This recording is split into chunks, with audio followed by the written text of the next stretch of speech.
One of the rigs we're using at the Stowe today is the naked Chod. It's really silty here. There's 2-3 foot of silt everywhere, and it's a very effective rig in that situation. So first thing we're going to do is, the main line we're using is 16-pound Gardner Mirage fluorocarbon. It's very important when using a naked Chod to use a strong fluorocarbon.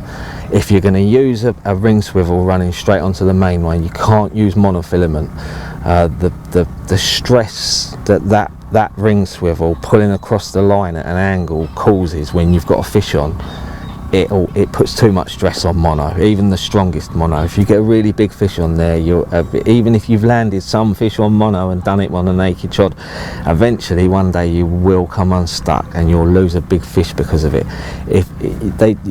You can get now like Chod runners to enable you to fish it on mono. I prefer myself to use fluorocarbon. One of the main reasons of this rig that I like is to get the hook bait as far away from the lead as possible. I don't really want a big cluttery Chod runner on the bottom I just want a tiny little ring swivel where from above the hook bait covers everything up. So I always use fluorocarbon myself. 16-pound Gardner Mirage is brilliant, casts lovely. It's 0.37, so it's actually quite thick in comparison with something like 20-pound X line, which is 0.35. This is thicker, but it casts better. It's really lovely stuff. Start off with, these are Gardner Target Specimen line stops. They're size medium. That's very important. They come in 3 different sizes. You need the size medium for this, what we're going to be using. These are brilliant. They're meant for putting floats on the line when you're coarse fishing, but they're superb for this naked Chod. So first of all, just slide one of these onto the line.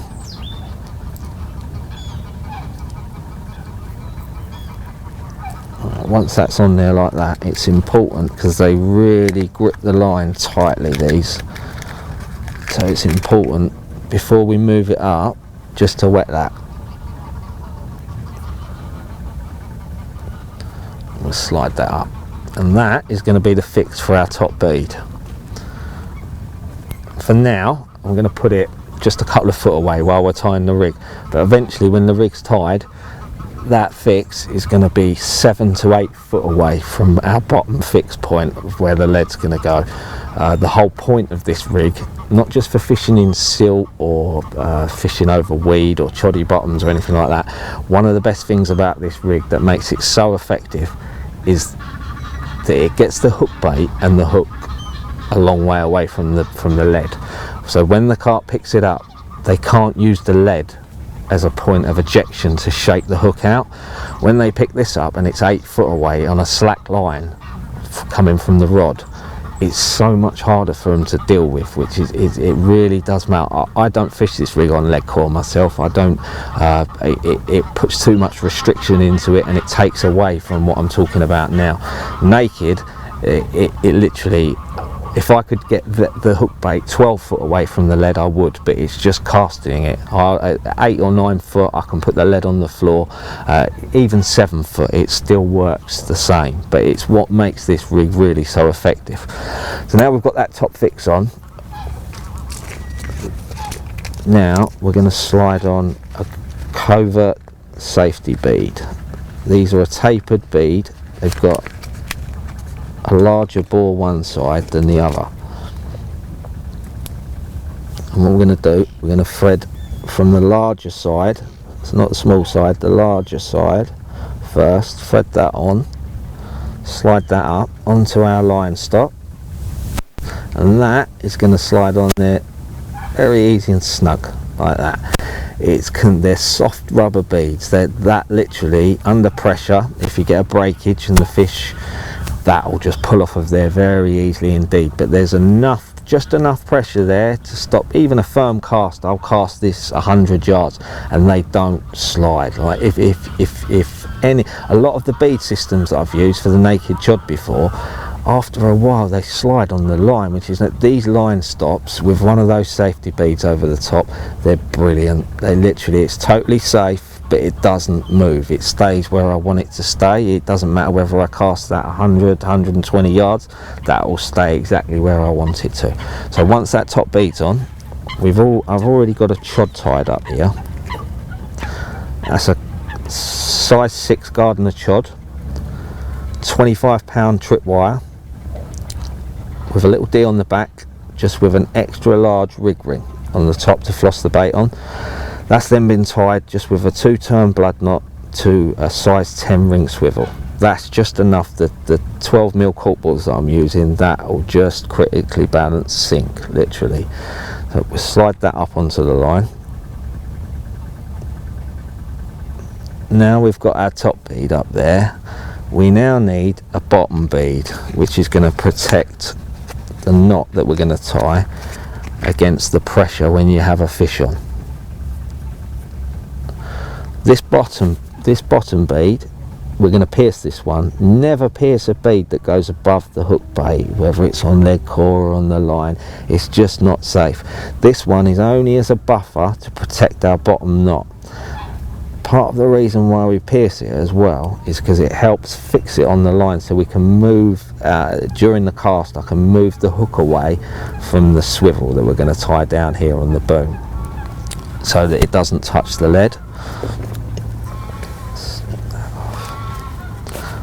So now that's our bottom bead. Now we're going to tie this. I find when using a chod rig, a boom, a simple boom, normally when a chod would be tied, now you'd be putting on some sort of sleeve and then tying a lead on.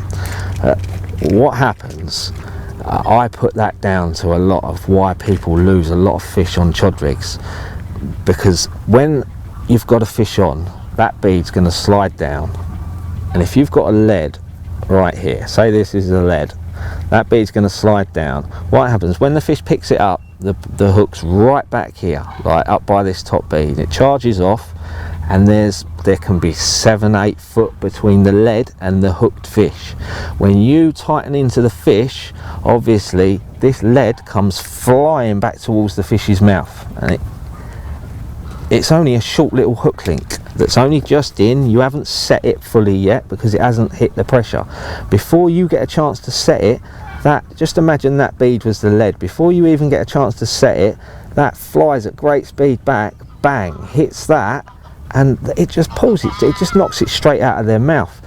It's the reason why people suffer. A lot of people suffer. It's a great rid of chod rig for getting bites, but a lot of people suffer hook pulls just before they've even wound down. They get the bite, wound down into it, and they've lost it. And put it down to a hook pull. It's the lead coming back against the hook link and basically unhooking them by using just a short boom. This is just a size 8 swivel, a normal swivel, a small 6-inch length of that fluorocarbon, exactly the same, tied to an easy clip. I like these easy clips because it acts as a sort of lead ejection system. They'll take a cast of a 6-8 ounce lead and you can put as much pressure on there as you want, but if that gets snagged while it's out in the pond, that will actually open up under pressure.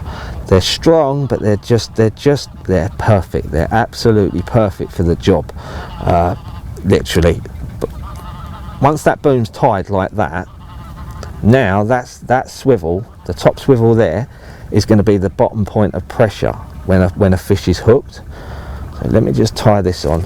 Fluorocarbon, always a 5-turn blood knot with monofilament and a lot of other lines.